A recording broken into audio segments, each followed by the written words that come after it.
விழுப்புரம் மாவட்டம் கள்ளக்குறிச்சி அருகே வட்டாட்சியர் அலுவலகத்தில் சமூக நலத்துறை பிரிவில் பணியாற்றும் தினக்கூலி லஞ்சம் வாங்கும் வீடியோ காட்சி வெளியாகி பரபரப்பை ஏற்படுத்தியுள்ளது. சின்னசேலம் வட்டாட்சியர் அலுவலகத்தில் சமூக நலத்துறை பிரிவில் தினக்கூலியாக பணியாற்றும் பாலன் என்பவர் அலுவலகத்திற்கு வரும் அனைவரிடமும் 100 ரூபாய் முதல் 5000 ரூபாய் வரை லஞ்சம் வாங்குவதாக கூறப்படுகிறது. ஆனால் உரிய நேரத்தில் நலத்திட்ட உதவிக்கான தொகையை வழங்காமல் காலம் தாழ்த்தி அவர் வழங்குவதாகவும் பாதிக்கப்பட்டவர்கள் குற்றம் சாட்டியுள்ளனர்.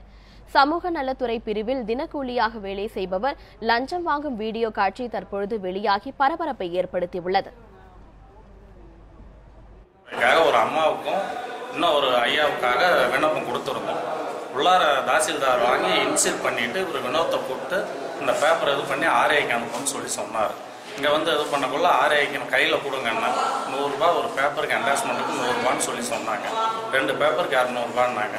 சார் நீங்கள் கையில் கொடுங்க நான் கொடுக்குறேன் அப்படின்னு சொல்லி சொன்னோம். இல்லை நாங்கள் ஆர்ஐட்ட தான் அனுப்புவோம் அப்படின்னா சரி ஆர்ஐட்ட அனுப்புகிற மாதிரி இருந்தால் நாங்கள் எதுவும் காசு கொடுக்கலான்னு சொல்லிட்டு போயிட்டோம். ஆனால் 15 நாள் ஆகுது இன்னும் ஆர்ஐட்ட